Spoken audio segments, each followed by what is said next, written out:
Very much for that there, Frankie Ciardo.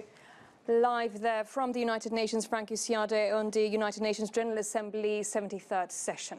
Well, the European Union and Iran have found common ground to keep the 2015 nuclear deal alive months after the US withdrawal threatened to derail the plan entirely. The European Commission says it has established legal and financial mechanism that will facilitate trade with Tehran. The US withdrew in May after President Donald Trump said Iran was not honouring its commitments, but other partners, including the International Atomic Energy Agency, said Tehran was meeting all the requirements to restrict its nuclear activities.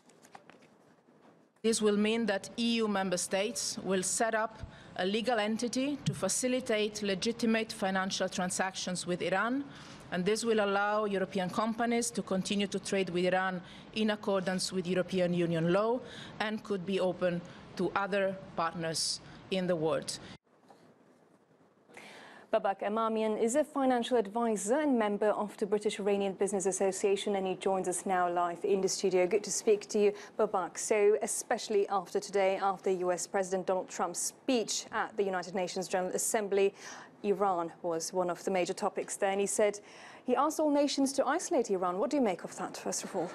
Well, Iran perhaps deserves to be isolated by what it's been conducting lately.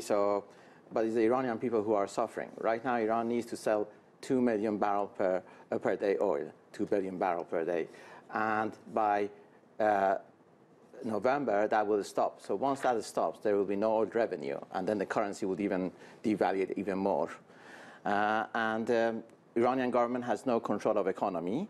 It has, because of mismanagement, it has now going to lose or it has already lost the management of its currency too. So let's put it into real terms what is happening. 10 years ago, an Iranian family were receiving subsidies of $220 per month. Now it's $12 per month. So that's how much the Iranian economy is suffering right now. Because of the sanctions? Because of sanctions and because of the policies that the present Iranian government has. So the solution out of it is they have to negotiate with the US, but the US doesn't want to negotiate because there's nothing in it for it, and Iranians have nothing to offer.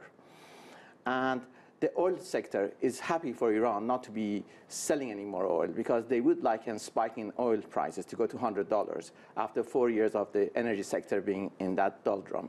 So for a short period, that would be fine. So things are not good for Iran and Iranian economy.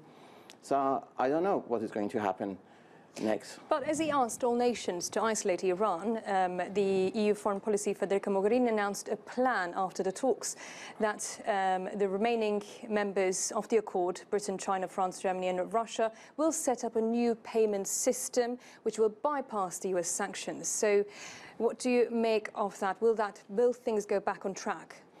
Well, this special purpose vehicle which you are mentioning right now, I don't see what is the good of it, because Iran is doing nothing with EU.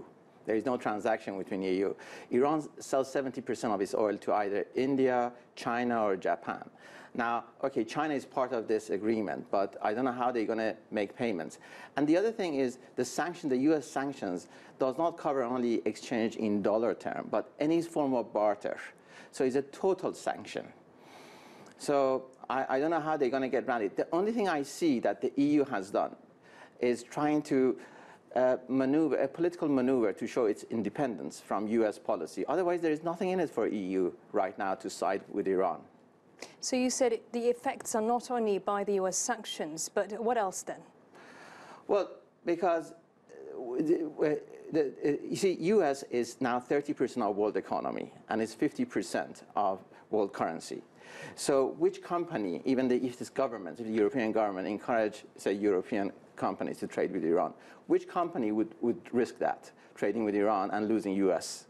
So there is very little incentives for European countries to do that trading.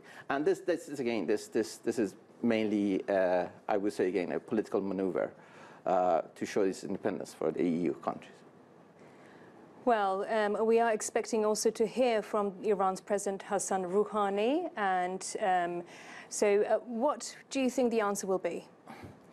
Well, right now, Iran wants to negotiate because... I have to cut you there. I do apologize. So we're going back to the United Nations General Assembly now, where the French President Emmanuel Macron is speaking. Let's listen in.